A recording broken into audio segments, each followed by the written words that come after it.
get to the money. Gotta get to the money. Early morning, so you know that I'm on it. So you know that I'm on it. Gotta make sure that my family's straight. Gotta make sure that the kids in there. Gotta make sure that the bills is paid. And then let's get to the money. Get to the money. Early morning, so you know that I'm on it. And gotta make sure that my family's straight. Gotta make sure that the kids in there. Gotta make sure that the bills is paid. And then let's get to the money. Get to the money.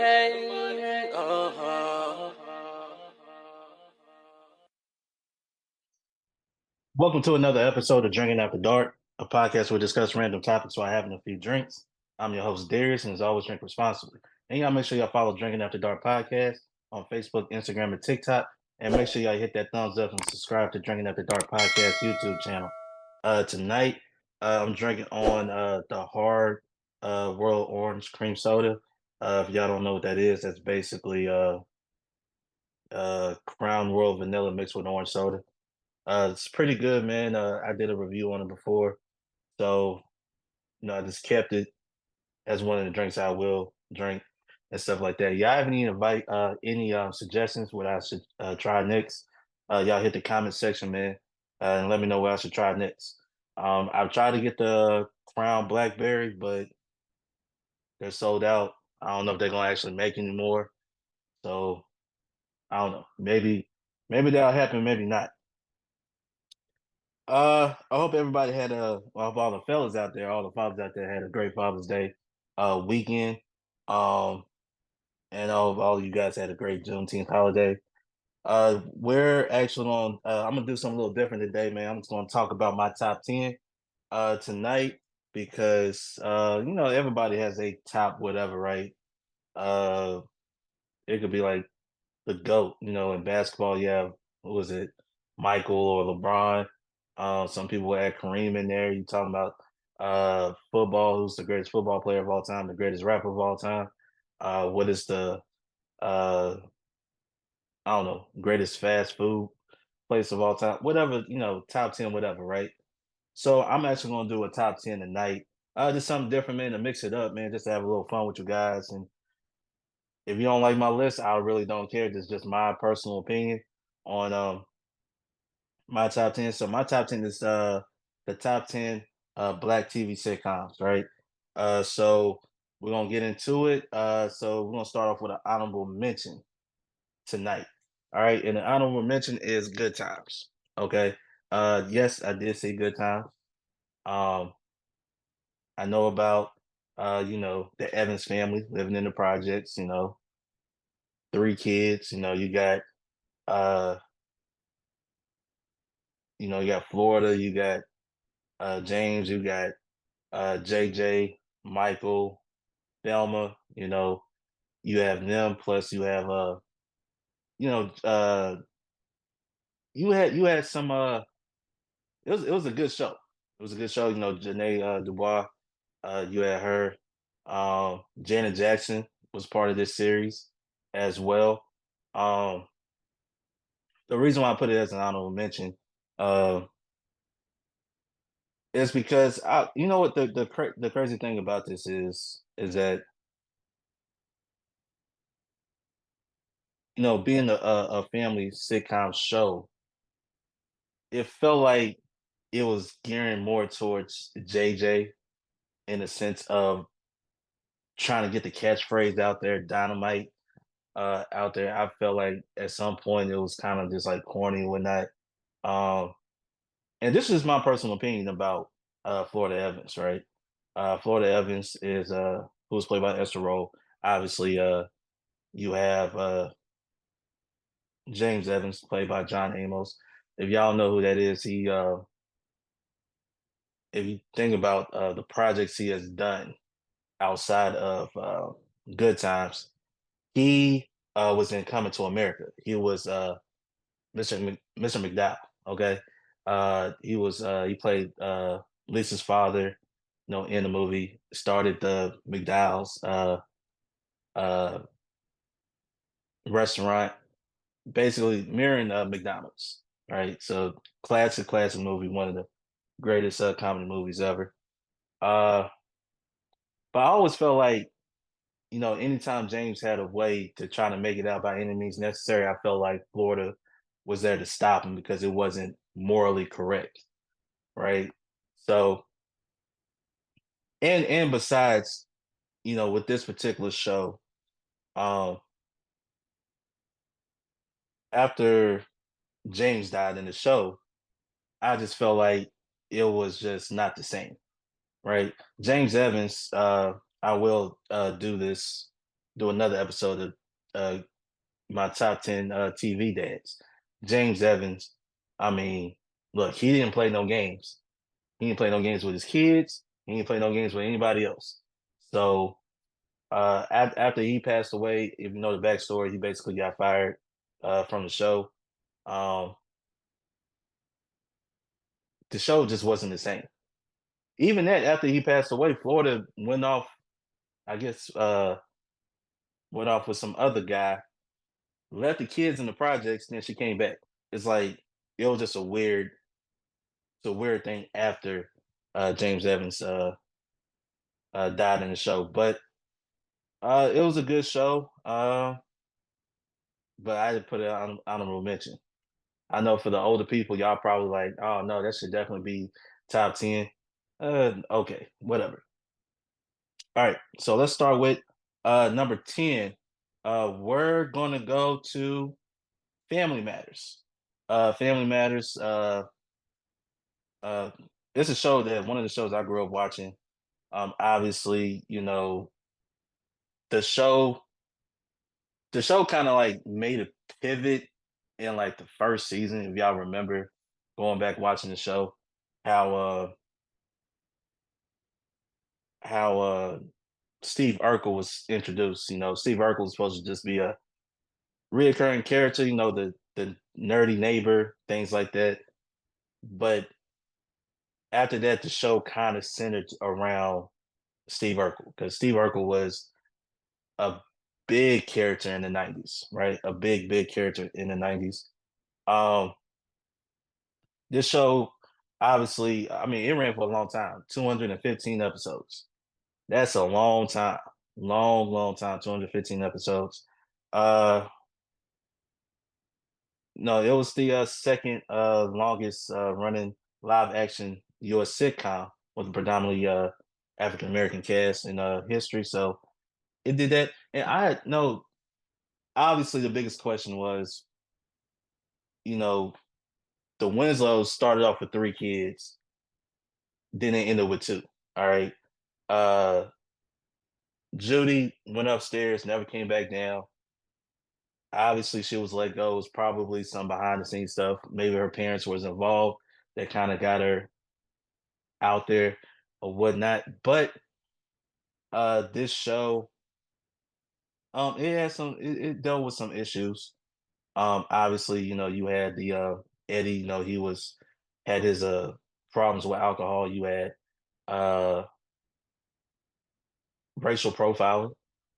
Even if you're a son of a cop, you can still get profiled. Um,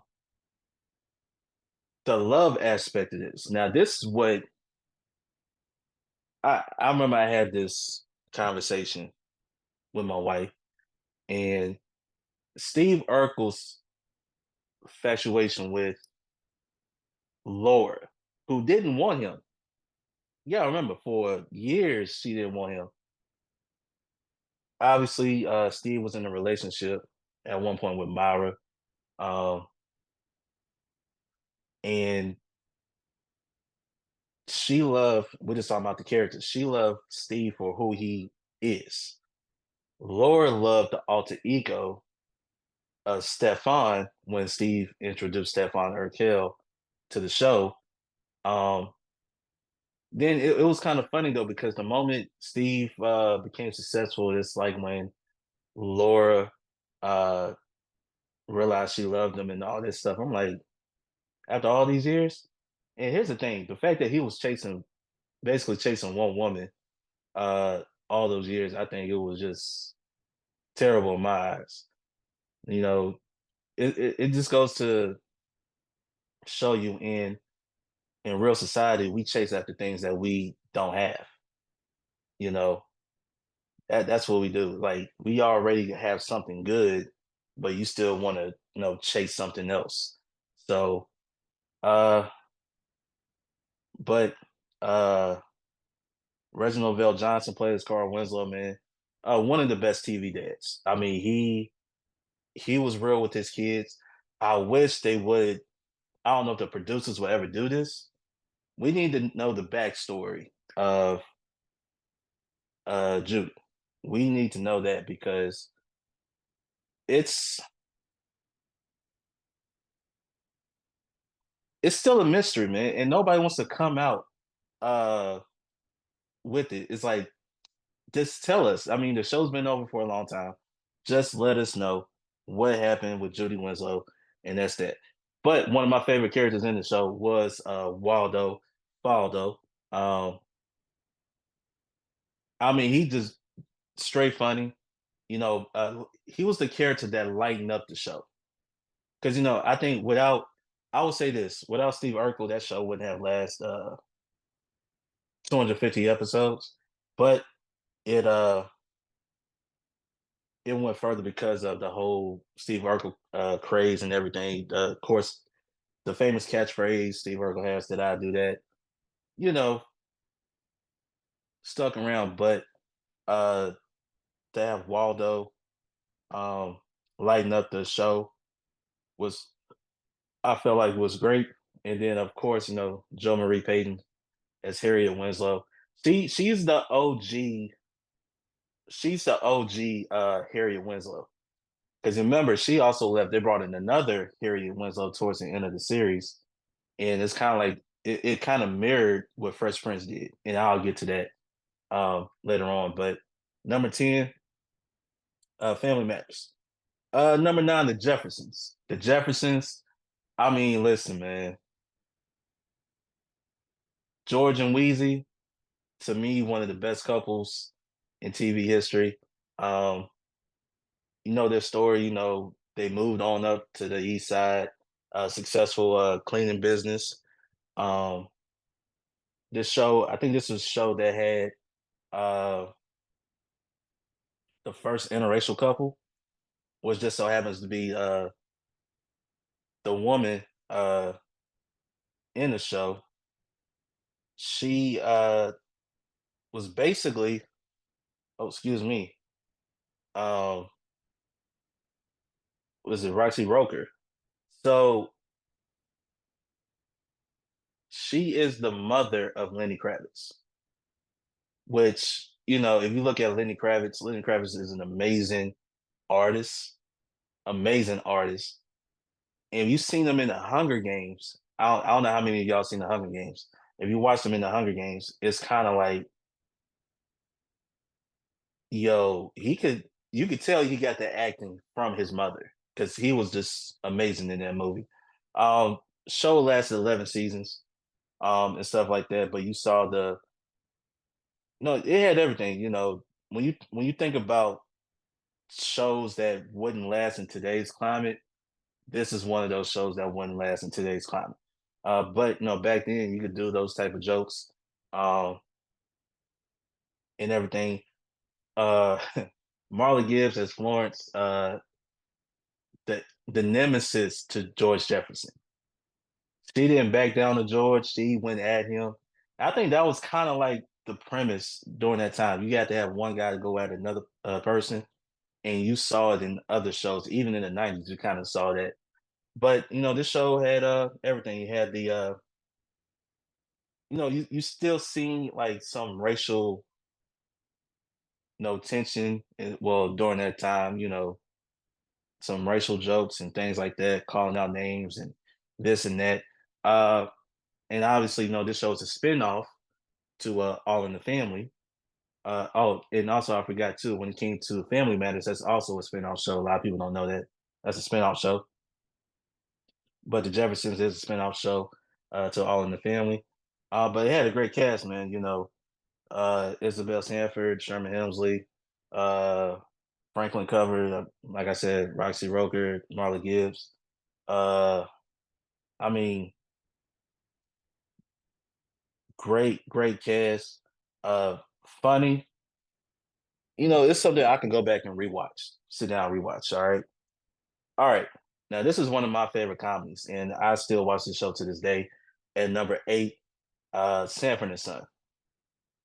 Listen, Red Fox.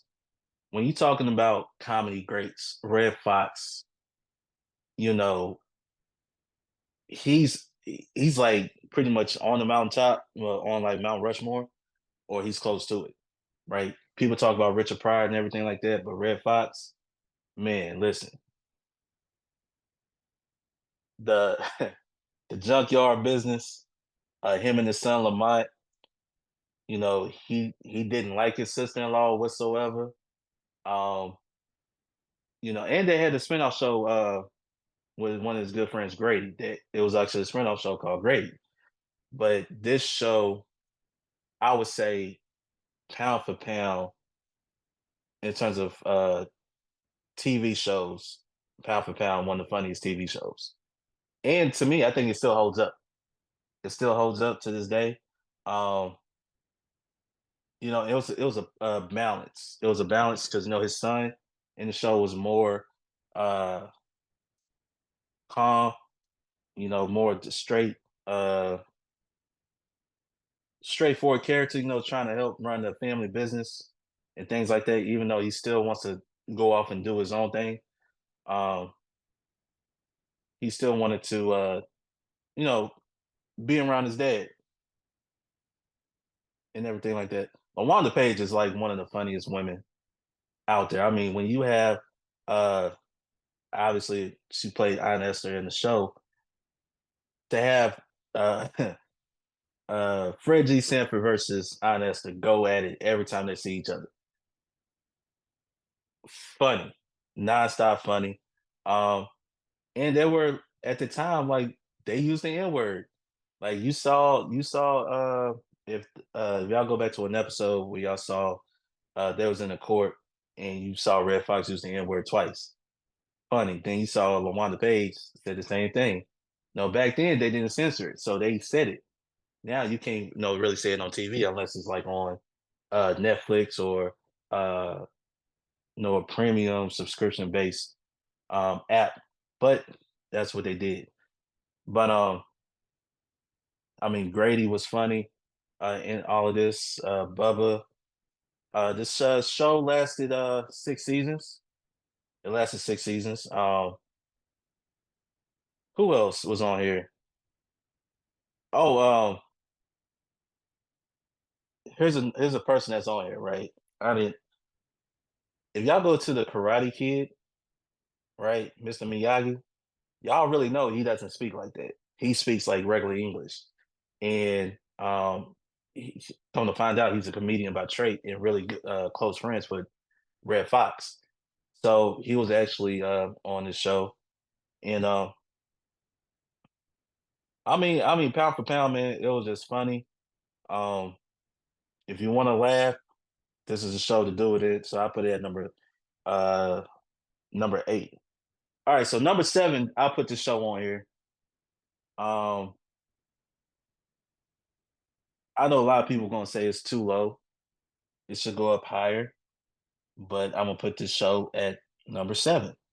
It's the Cosby Show. Cosby Show. We all know what it's done for the culture and everything like that. How it presented the black family in a whole different light.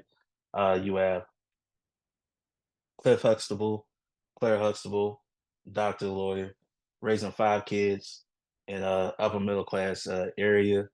Um, this show didn't deal with so much of like issues that's going on in society like that. It was really more focused on showing and depicting a family that's different of say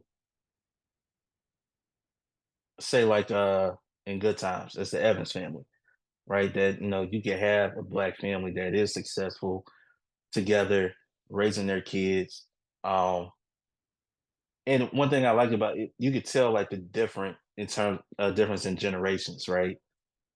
You have the kids, they have their own thing, what they like and all of that. Then you have the parents, they have what they like and stuff like that. Obviously, you can just pick a character uh that you like the most. Obviously, Theo is gonna be my favorite. And of course, you talk about the generation before me, they were in love with Lisa Bonet, um, whose daughter Zoe is doing great things in acting, who's the daughter of Lenny Kravitz. And I just think that this show really did a great job depicting a black family in a different way that's not so used to be seen on TV. All right. Um,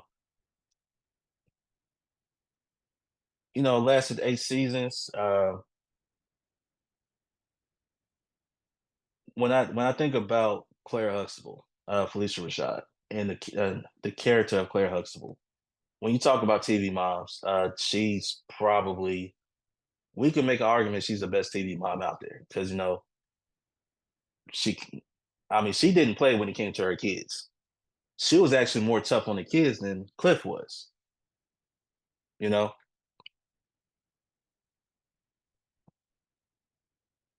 when something wasn't right, she just knew in her head something ain't right, and she just go all in. And I think that's really cool about this show. I mean, the way they come together, the way they were able to talk to the not only their kids but to each other, to the in-laws and everything like that. I think it's pretty cool. You had uh Theo and his friend Cockroach. You had Rudy with her, like whatever friend you want to choose, but obviously, you saw Bud more. Um you had Bud, you had Vanessa and her crew. Sandra, her and Elvin early on, they didn't know they was gonna be together, not be together. They had that going on. Uh Denise Huxtable, she's I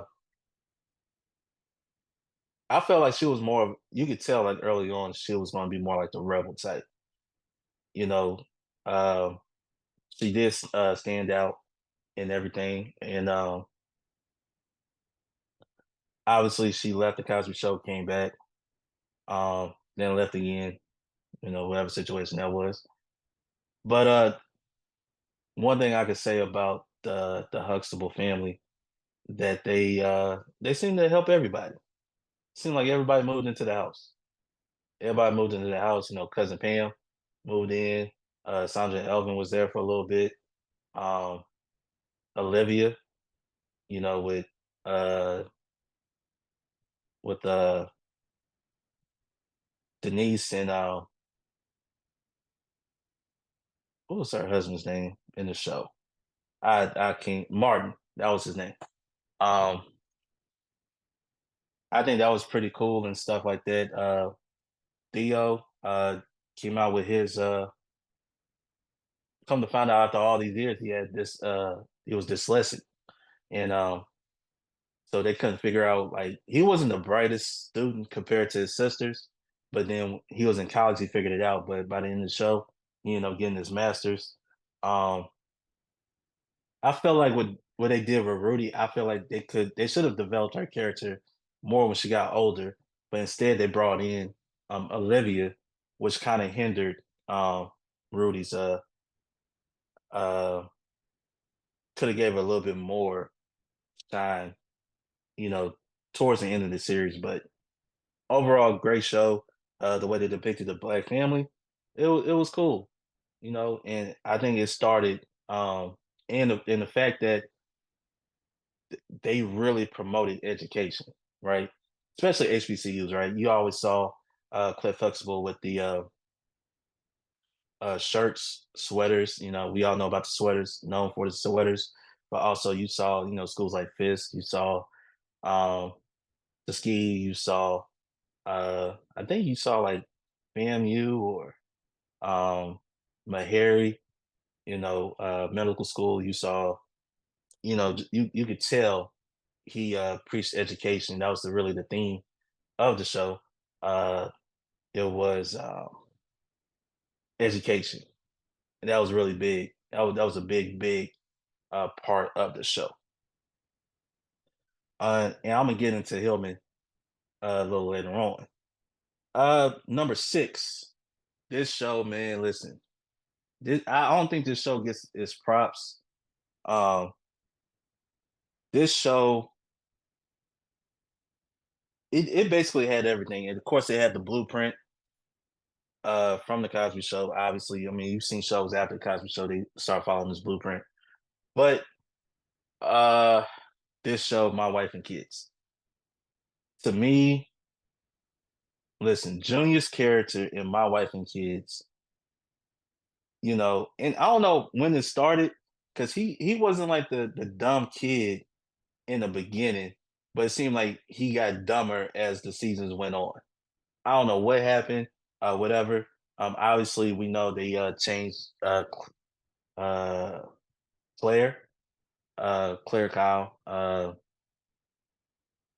think it was after the first season. I think they changed uh, who that was.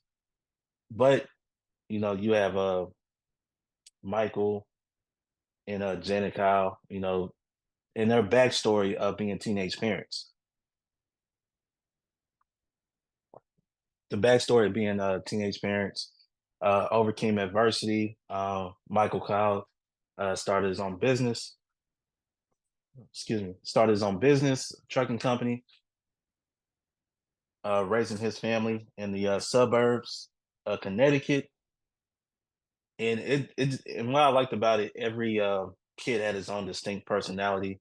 Like I said, Junior was not as bright. Claire was clumsy. Katie, she was the sweet, innocent daughter that pretty much got away with whatever she wanted to get away with. The relationship between Michael and Janet, uh, nobody really talk about their relationship. They talk about couple goals and all that stuff. You see pictures of like, Martin and Gina and who else they put out there? Uh, just other people. I forget who they put out there. But when you talk about Michael and Janet on the show, played by Damon Wayans and Tisha Campbell, it's one of those. And they were high school sweethearts, obviously. Uh, Married for a long time. Uh,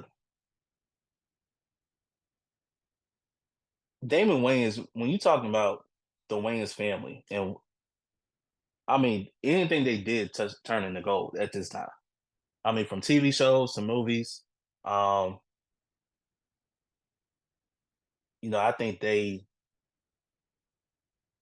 couldn't do any wrong, right? And this is one of those shows that proved that they couldn't do any wrong.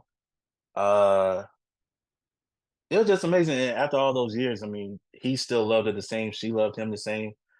Even though they had the challenges raising their kids and whatnot. Um, Obviously, one of the episodes that stuck out was when they came home and they found Junior and his girlfriend in their bed, and basically that's when their grandchild was conceived.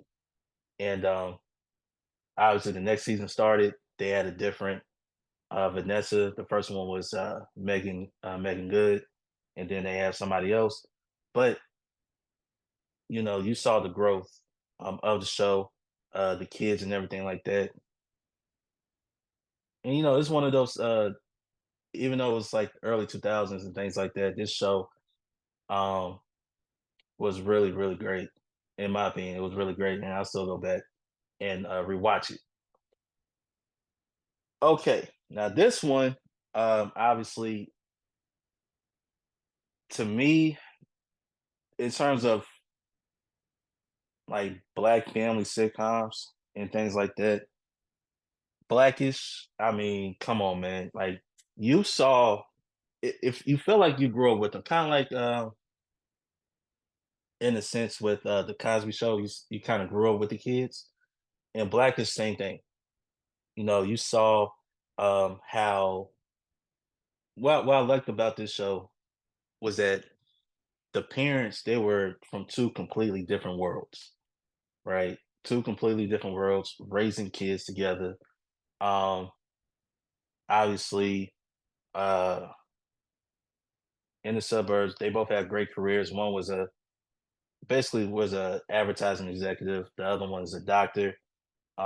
Raising the kids in the suburbs. Obviously, you had the grandparents that came in to live with them. It was and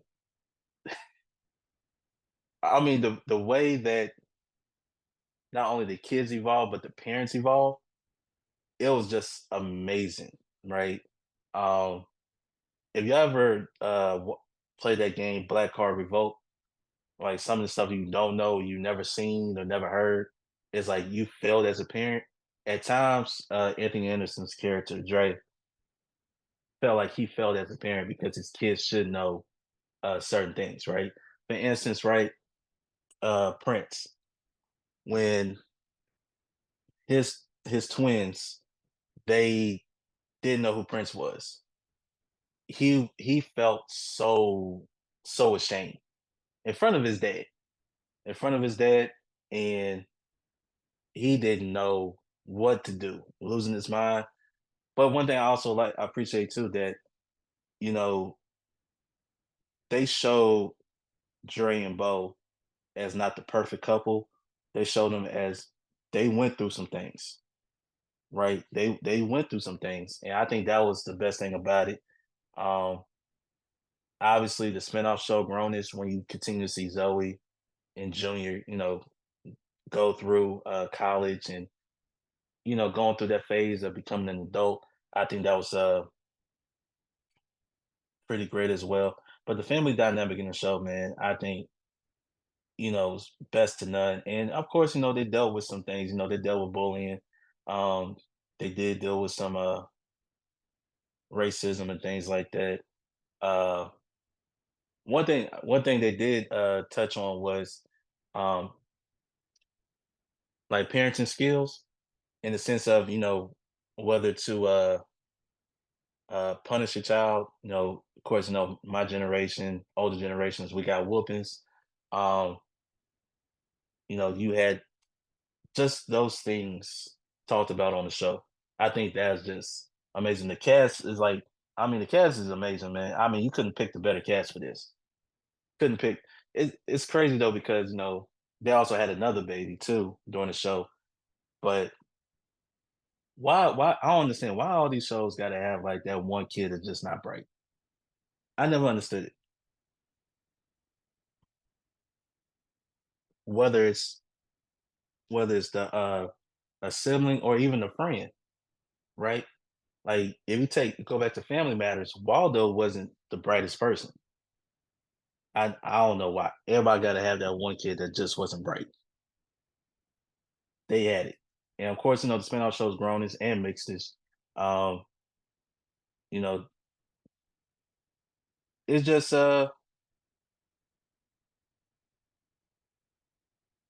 it's just one of those particular shows where you can sit back and go and rewatch the show. Rewatch. Yeah, I like how they gave kids shine on the show too.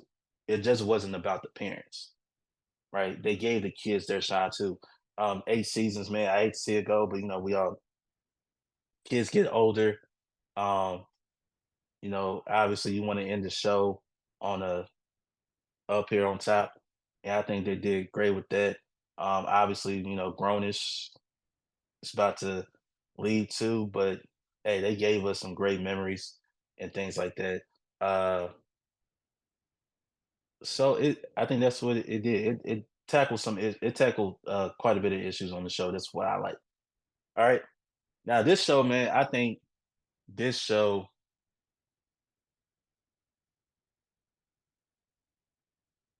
to me, in terms of when you talk about the top black sitcoms, right? In any era, this show to me doesn't get talked about enough, and I'm gonna talk about it right now. Living Single, Living Single. Listen, man, this show it had everything to me, right? Four women in New York, two guys, you know. Yeah, one who had her own business, magazine. One was a lawyer. One basically was a secretary, but it was to her cousin. And then you had, the other woman who basically just didn't want to work for nothing. She just trying to find a rich man. And then of course you had the fellas. You had Overton and Kyle. Uh, totally opposites. One was a handyman. The other one was a stockbroker. Right. And the they gelled so well together. Right. We looked at Sinclair and Overton's relationship like that's a real relationship. Right. Um, Maxine and Kyle's relationship, you felt that was a real relationship, right? Regine, she didn't know who she wanted to be with, just someone who could basically save her. And then you had Khadijah, who was always on the grind. She had, the guys chasing her and this and that. But one thing about it was they didn't feel like friends. They felt more like family. And this is what the show that I really enjoy. Um, and not only that, but you talking about the laughters and it was just, and we know this. If I had to choose between Friends and Living Single, which Friends was based off of Living Single, if y'all go back and look at Friends, it's pretty much a carbon copy of Living Single, right? Living Single to me is way better than Friends. I tried to watch Friends once, saw one episode, never went back to it. Um, it just didn't do it for me. I just couldn't do it. Friends is one of those shows I just couldn't do.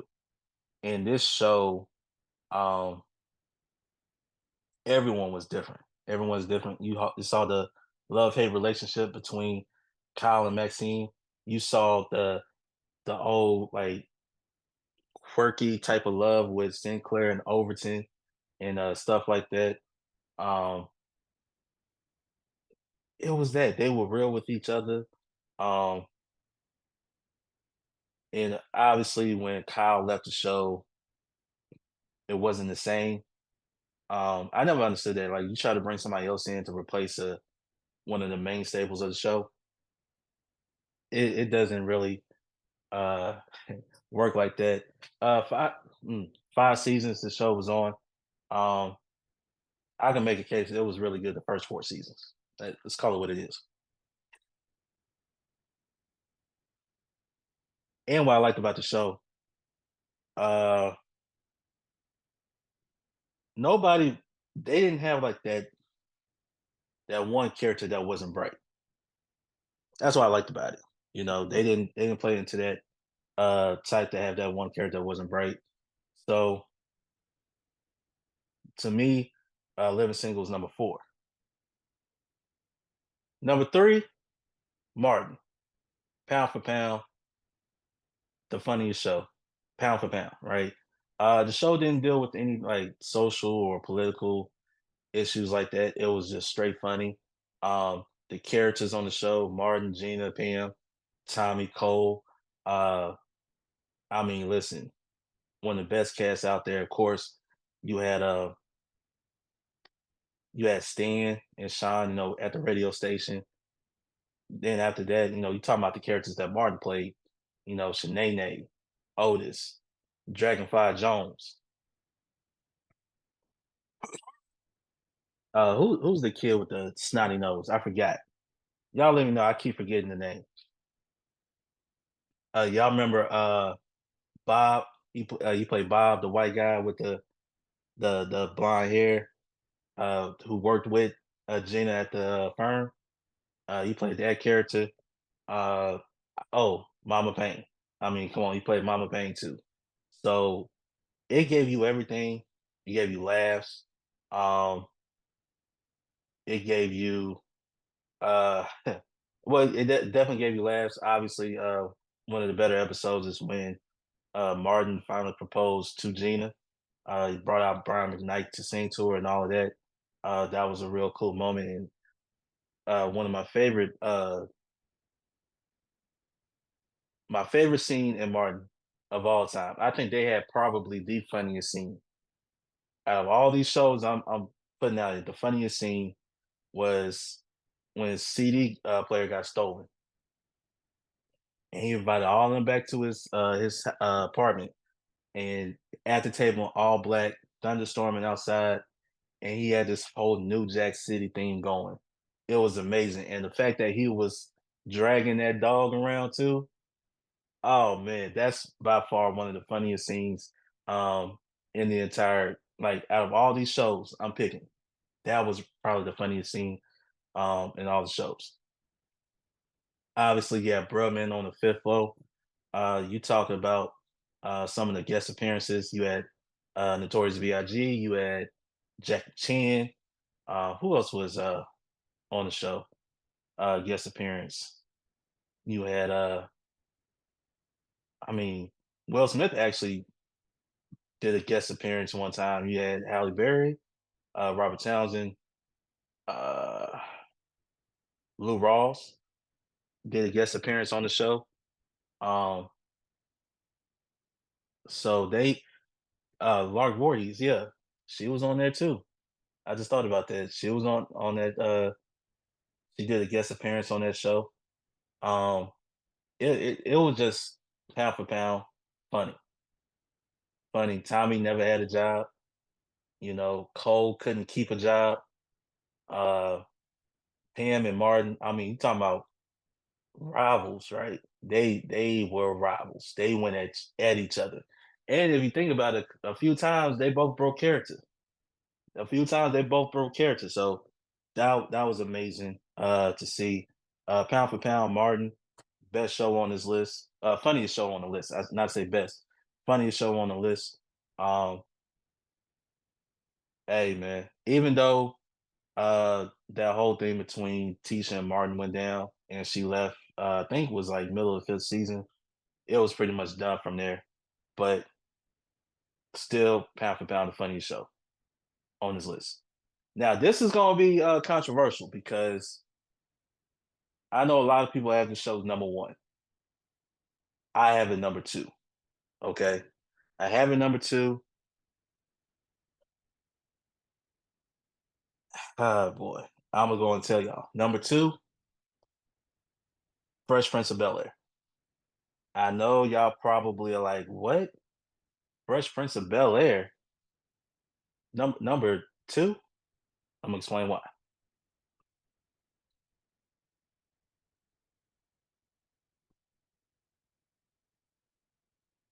This show is so iconic, right? Will Smith. Obviously, when you think about, yeah, Will's character. To me, the three characters, right? Will, Carlton, Uncle Phil. That trio alone, I mean, will beat anybody. You talking about laughs. You know, in the first season, they gave you a little bit of, they really give you much in terms of like what's going on wise. You could tell there's a that first season was like a cultural difference between Will and Carlton. You know how they grew up, their realities were way different. Obviously, they dealt with racial profiling that first season. Um, I mean, listen, man, the greatest duo of all time, Will and Carlton. You don't get any better duo than that. James Avery played Uncle Phil. RP to James Avery. He when you talk about TV dads, top, he might be number one, or if you have him number two. I mean, come on now. I mean, like you can't even different than that. The OG Aunt Viv. This is even though they replace the OG Aunt Viv with another one, the impact the OG Aunt Viv had in the beginning, like yeah, she was a college professor, but at times that black in her will come out, right? It will come out, and I think that's what I like about the OG Aunt Viv. I wish they would have kept her. I wish they would have kept her all whatever. beef her and Will had at that time. Um, I wish they could have, just settled it, whatnot. Jenny Hubert, I wish they could have settled it and been done with it. Jeffrey as the butler, yo, his snap. What? Who was the woman on Golden Girls? The older. Uh, Let me look it up. But Jeffrey, boy, I'm telling you, after a while, he did not like that family. Boy, I'm telling you, in the beginning, he was just like this normal butler and all of that. I like what the show did to give the butler more of a personality and a freedom to really just start snapping back at them. Um, who is it? Um, Let me see right quick.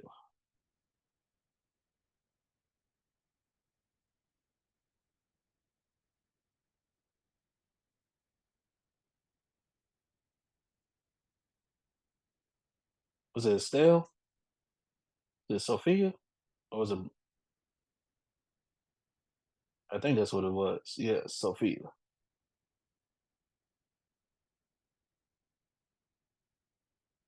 If I'm looking at this right. Uh, but anyway, he had that type of comeback and everything like that. Tatiana Ali played Ashley Banks. I mean, listen, when you talking about, you have like those teen heartthrobs and everything like that as a kid. Um, I ain't gonna lie, I had a little crush on Ashley Banks and things like that. Uh, Karen Parsons was just beautiful. I don't know why they had to have that one not so bright character for whatever reason, but she was beautiful. Couldn't deny that. She was beautiful, man. She had on them little dresses on and stuff like that. And I remember seeing her in Major Pain in that red dress. I was like, oh my goodness, that's crazy right there. But uh and then the show obviously funny. Um then of course, towards the later seasons, you talking about Will getting shot. The best episode obviously is when Will's father came back in and then he left again. That scene, probably the most powerful scene in of all of these shows right here. It just felt like it wasn't acting anymore. I felt like he was really being true to how he felt, and you felt it through uh, your TV. You know, so uh, I think that was that the first time he showed emotion, or was that the second time? Was was that after he got shot? Was that it? I gotta go back. I don't remember. But that scene right there when his dad left, um, obviously, man, powerful, powerful scene right there. Uh, the way the show ended, it was great. Um, and if you go back, if you watch Jeffrey the Butler, he never said their first names. You know, he always he never did it. Then at the final episode, called him Will, just called him Will, right? And that cast right there, um, it was just like one of those perfect TV shows, right? Not just for the '90s, but for whatever decade. That was like a perfect TV show right there. I just wish they would have kept the OG and Viv, Janet Hubert. I think that because when they changed, it was like they really didn't give this other Aunt Viv really any lines. It's kind of like she was just there to. It was almost like a place filler in a sense.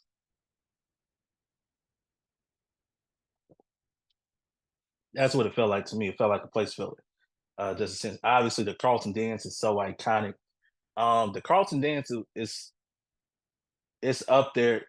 Actually, I'll be honest with you. That Carlton dance still. I mean, people still do that dance to this day. They still do it. Tom Jones. it's not unusual. That song, I feel like the Fresh Prince and well Carlton's character took Tom Jones's career to a whole nother level. Because you can't hear that song without doing when you hear that song, you gotta do that dance. It's like now that if TikTok was to exist back then, just imagine how massive that dance would be. I mean, and obviously they dealt with no, they dealt with some racial profiling, but they also dealt with some classism as well. If y'all remember when Carlton was trying to get into that black fraternity, he wouldn't get in because that one big brother didn't want to accept him because of how he was raised and everything like that. Um, and I'm glad that the rest of the fraternity stepped up into his defense at the end of it. But 6 seasons, show great. Still go back watch the show to this day. Um, but it's number two on my list. Now here comes to the number one on my list. All right. I'm about to shock y'all with this. Some of you guys will probably agree, some will disagree. Okay. The number one black TV sitcom on my list is A Different World. Spinoff of the Cosby Show. Uh this show gave you everything. Gave you laughs, it gave you tears, it gave you the drama.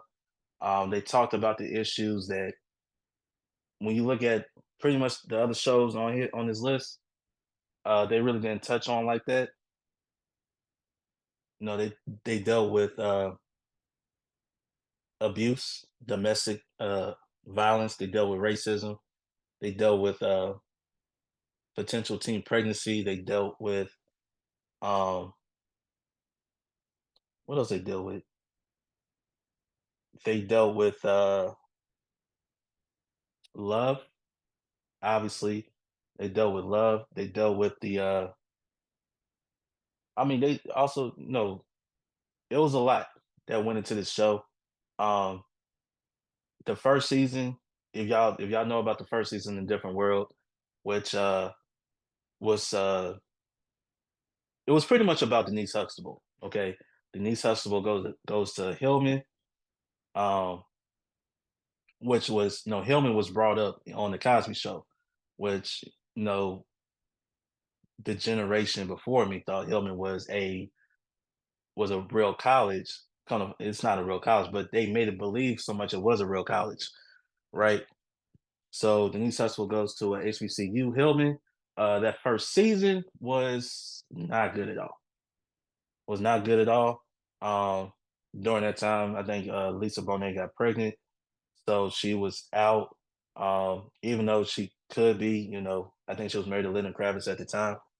She was pregnant with her daughter, but as a character, Denise Huxtable, she's not pregnant. And Bill Cosby didn't want to push that in terms of the Huxtable kid being pregnant, everything like that. But they did deal with that issue of like pregnancy, at that time.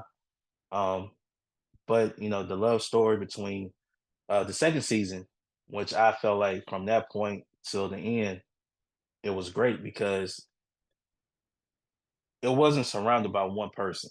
I think that's what made it great. It focused on the culture of Hillman. Hillman to me was the star of the show. Everybody in it was like sub characters. But as time goes on, you start seeing Jasmine Guy, Kadeem Hardison, who played Willie and Dwayne. They became uh, the number ones on the show. But even though they became that, nobody it felt like everybody else was like they got equal time, right? Ron Johnson, Jaleesa Kimberly. I mean, that crew right there with like Mr. Gaines, you know, yeah, Mr. Gaines. Oh, Colonel, Colonel. Oh yeah, Freddie, Freddie. Oh my goodness. But they pretty much dealt with everything, and obviously, you start seeing the relationship between Whitley and Dwayne grow. Um, Two different people. Willie grew up privileged. Not so much Dwayne. Dwayne was a goofy kid. He was definitely in season one, definitely goofy. But as time goes on, you start seeing this growth, right? You start seeing this growth. Obviously, the shades, iconic. Um, him and Ron's relationship as best friends, and not only show but in real life, played a big part. Don Lewis uh, played a major part in this. Kimberly and Willie's friendship during the show with Freddie, obviously, it was great. Uh, I'm gonna tell you this. I mean, when you have a Don Lewis on the show, and then Sinbad. Sinbad played a huge part of the show because you know this. Here's the thing about this show I like so much. They really didn't shy away from topics, right? Because it was like the norm, especially at the HBCU. These things went on, and again, they gave you everything. They gave you the laughters, they gave you the tears. You talking about the scene when they dealt with racism and you know the football game and uh they got into a fight. One guy got mad. He would start to spray, the N word on the hood of the car. They went to jail. They get out of jail. Then you saw the whole word on the hood of the car, right? Stuff like that. They did it, and they said they had to push the envelope. Um, just they had to fight for every episode they were doing. Um, what else? Domestic violence. They spoke about that. I mean, shoot, sexual assault. They dealt with that. Um, I mean, they really dealt with it. And this is one of the shows I felt like the show was gonna go a little longer because you saw the next generation of students with who was it? Jada Pinkett. She was on there. Um, who else was on there? Oh, Karen Melinda White, who played Charmaine. So her character actually went from the Cosby Show to Hillman. So you saw that. Um, the first season you had Maggie, who was played by Marissa Tomei. Uh, I think she was in that. Was it My Cousin Vinny? I think she might have been in that movie too. But they had. I feel like they could have kept going. At least a couple more seasons to get that new class. That new class going. Because with college is always it's always going. It's always moving forward, right? You always got a new class coming in and a class going out. So I felt like they could have kept that show going a little bit longer. Of course, you had Tupac on the show. He was on did a guest spot on A Different World. Um, so they pretty much this show to me overall, everything they gave you from comedy to drama to um issues, whether it was political or social issues, they did that. They gave you all of that. And that's why it's my number one, you know. Um Willie and uh Willie and Dwayne's relationship, obviously, it blew up, but everybody else's relationship too. Yeah, Ron and Freddie, their relationship kind of like blew up as well. So everybody had the relationship, everybody grew. You saw them from the moment they started to the moment they left. Uh, I think it was and for Mr. Gaines was the one constant person that I always remind. No, he was like like their mentor in a sense, right? And I really enjoyed this show, and this is why this is my number one out of the top 10. All right, y'all. Appreciate you guys for tuning in with me tonight. If y'all disagree with the list, so be it. But y'all tell me who y'all would pick number one, and stuff like that. I know I left some TV shows off the list. I mean, you have the Carmichael Show, um, Malcolm and Eddie. You had the Hughley Show. The Steve Harvey Show, I know I left them off. Uh, Hanging with Mr. Cooper. It's some shows that I left off, but this to me just the top 10. This is just my top 10. So you can create your own top 10. If you disagree with mine, so be it. You know, it's whatever. All right. Uh, Make sure y'all hit that thumbs up, subscribe to the channel. Make sure you follow Drinking Up the Dark Podcast on Facebook, Instagram, and TikTok. New episodes of the podcast is uploaded every week on YouTube, Spotify, iHeartRadio, uh, Apple Podcasts, wherever you listen to podcasts, man. Y'all check it out. Till next time, I'm Darius from Drinking Up the Dark Podcast, and we out. Peace. Gotta get to the money. Gotta get to the money. Early morning, so you know that I'm on it. So you know that I'm on it. Gotta make sure that my family's straight. Gotta make sure that the kids in there. Gotta make sure that the bills is paid. And then let's get to the money. Get to the money. Early morning, so you know that I'm on it. And gotta make sure that my family's straight. Gotta make sure that the kids in there. Gotta make sure that the bills is paid. And then let's get to the money. Get to the money.